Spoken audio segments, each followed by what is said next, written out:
Story 1. This was actually said by my pediatrician.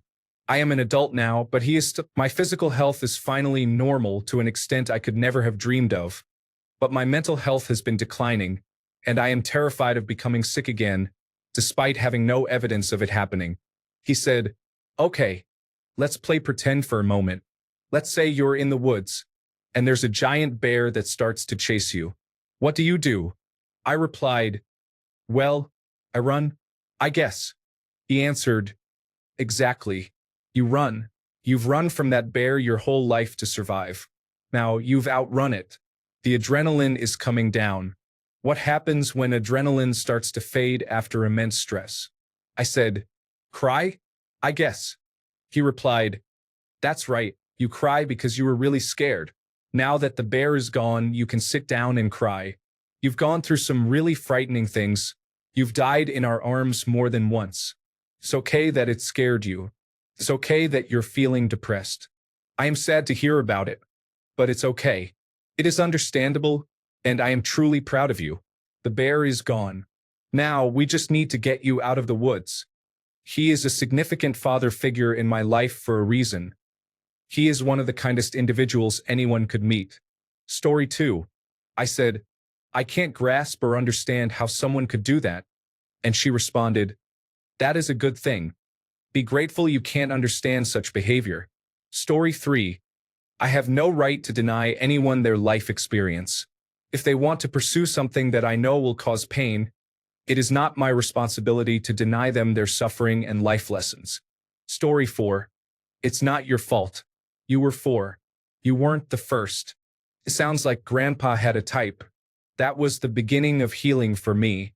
Story 5. She brought out a picture of a mansion with a picket fence to explain steps in a relationship. When you first meet someone, they are an acquaintance and are outside of the picket fence. If you want to get to know them, invite them to sit with you on the front porch.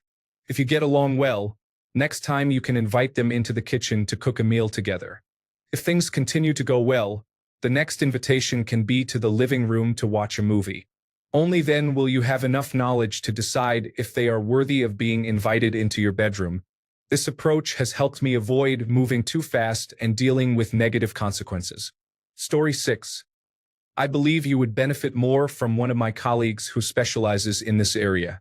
That's how you know your problem is serious. Story 7. I was expressing my feelings to him about how my boss, someone I greatly respect and appreciate, recognizes the good work I do and has asked me to take on more of a leadership role. My first thought was to question whether I am really the right person for it.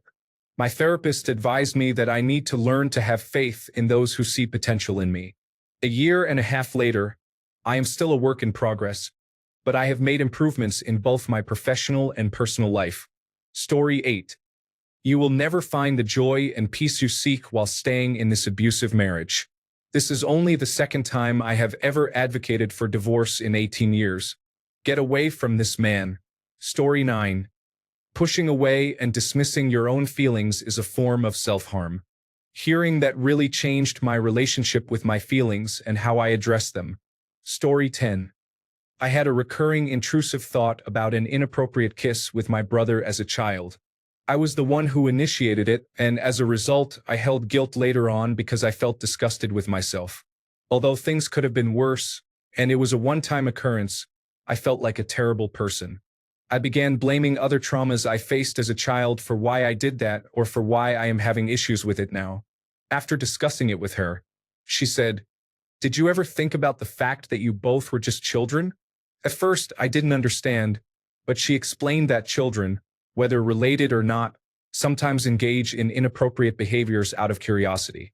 Considering past traumas, she pointed out that since it was only a one-time event, it was likely just curiosity that led me to initiate it, and that curiosity encouraged my brother to participate as well. This realization eased my guilt immensely because I was viewing two children's actions through the perspective of an adult rather than through the eyes of another child.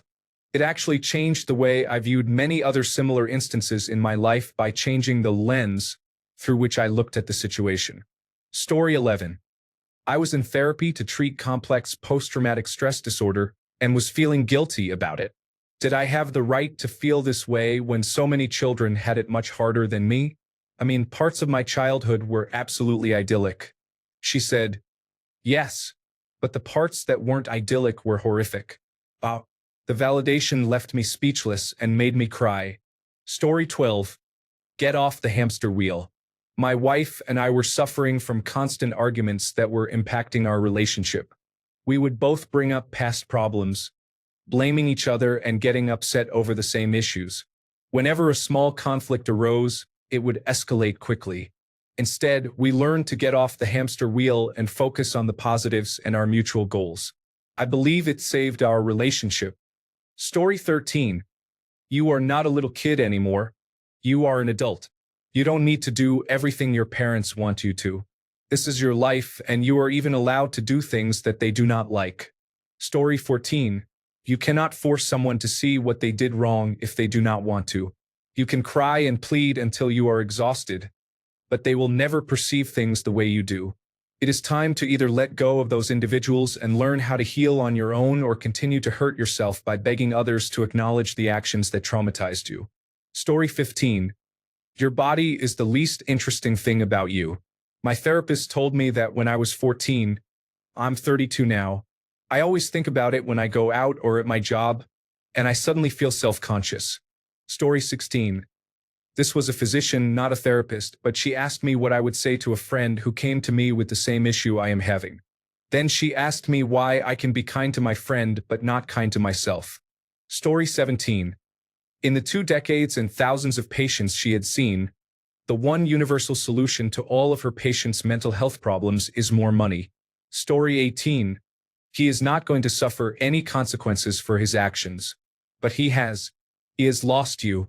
Losing the support of a good person is significant. Story 19. Paraphrasing somewhat.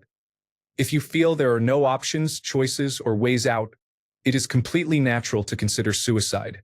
However, you have 2 choices: to continue or not. Once you recognize these choices, it becomes easier to identify other options because you are no longer in a mindset of having no choices.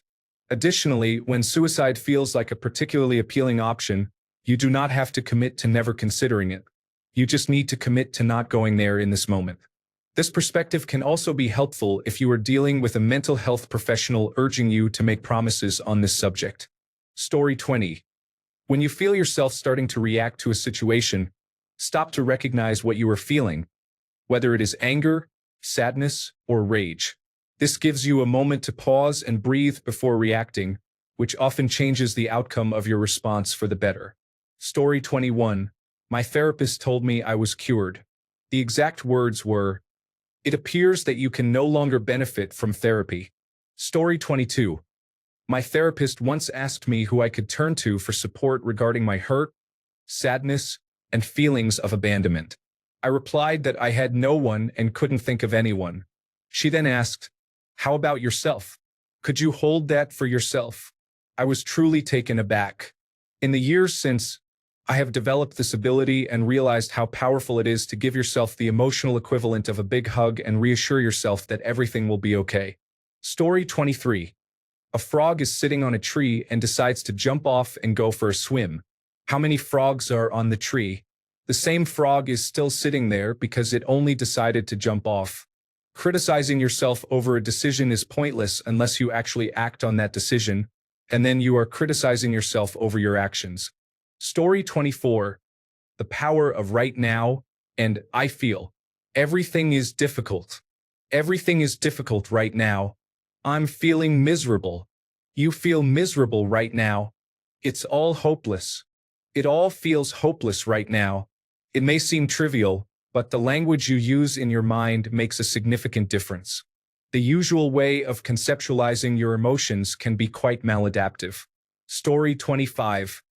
Anger is a self-protective emotion. I used to get angry and go into an outburst. Now, when I feel anger rising, I can usually stop and ask myself what threat I am trying to protect myself from. This simple mindset shift has made a significant difference in how I handle conflict, especially in my marriage. Story 26. After everything you have endured, if all you are motivated to do in life is to simply survive, then that is perfectly fine. Something along those lines. After I had expressed my feelings of sadness due to a lack of passion, I realized it's acceptable. Story 27. Go a little easier on yourself for overspending. Companies invest significant resources to influence your purchasing decisions, and you are not immune to their sales tactics. They employ these strategies because they are effective. Story 28. I was upset about how my significant other had betrayed me. She held my hands and said, "Take back your power." It hit me hard, but it was a turning point for me. Story 29. Give yourself the grace that you offer to people you do not know. You believe that all humans are intrinsically valuable, and it is time to recognize that you possess the same intrinsic value that you assign to any other person. Story 30. The therapist asked, "What do you want?" I responded by saying I didn't know and that I was trying to find common ground with my family's wants. Then he said, "You matter too. What do you want?" Story 31. So what if you arrive late? What is going to break? This is a profound question for someone who tends to be a perfectionist or a control enthusiast. Story 32. It's okay if I want to cut toxic people out of my life. I have no obligation to continue an abusive relationship. Story 33. Hindsight is a powerful insight. Is it the most impactful thing any therapist has ever said to me? No, but it is extremely quotable, so there you go. Story 34. When I was explaining how I was always worried that my husband was upset with me, she said, "If he is, that's his problem. If he wants it to become your problem, he needs to say something." Story 35. Going through a lot lately. He is not your problem anymore. I've been concerned about my previous partner losing many friends and even family. You don't have to feel the same emotions as everyone else. Context. Everyone is very upset that they emotionally cheated on me and moved on with someone else shortly after our breakup. But I feel indifferent. They have done this to previous partners.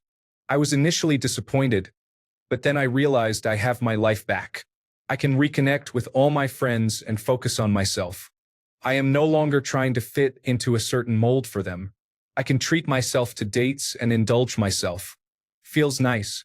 They seem to be struggling, but that's natural when someone distracts themselves from grief with a new partner. Story 36. Not a therapist, but a nutritionist.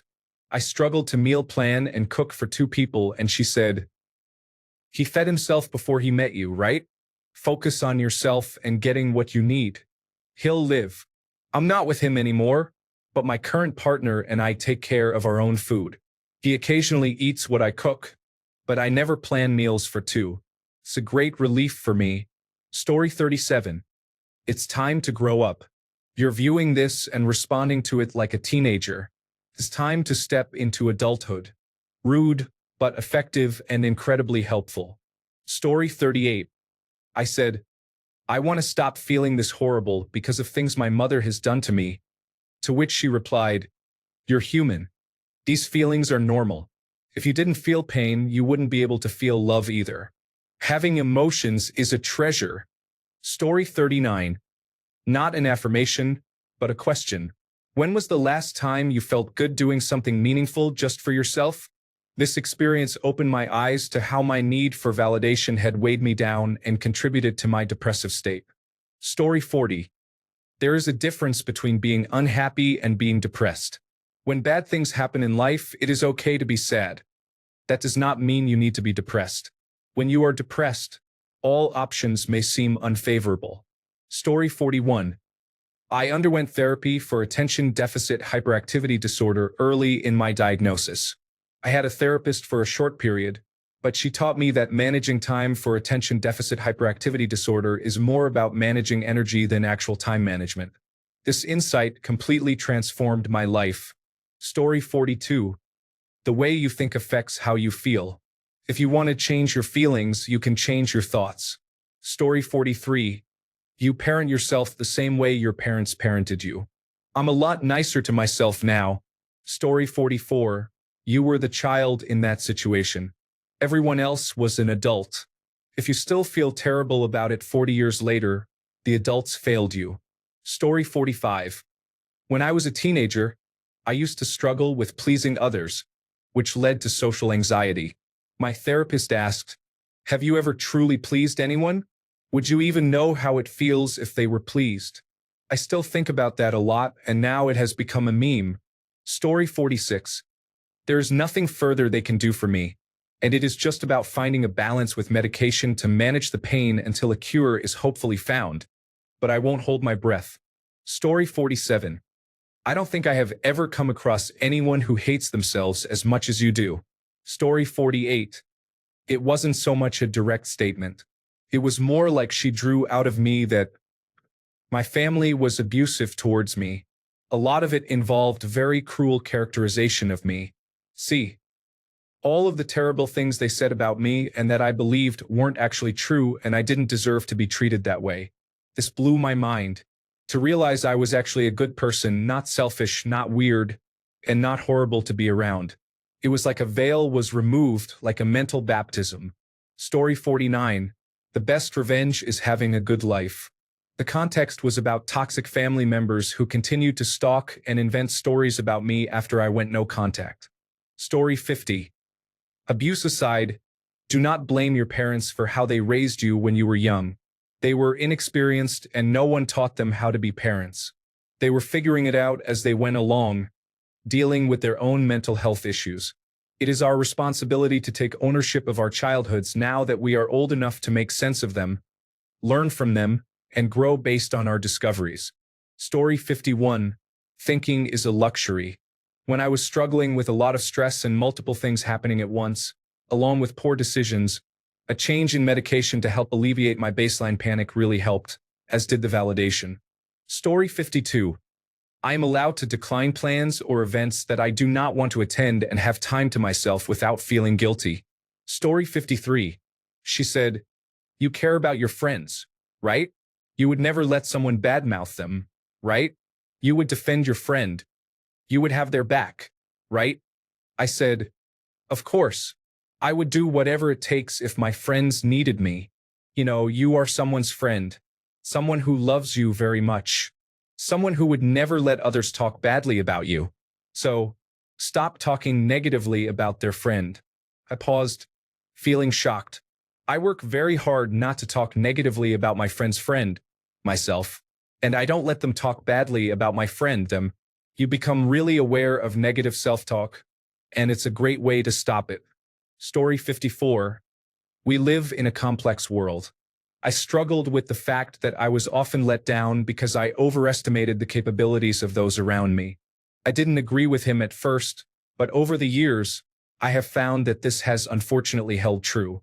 Continuously lowering my expectations of others' competencies has reduced stress and disappointment in my life.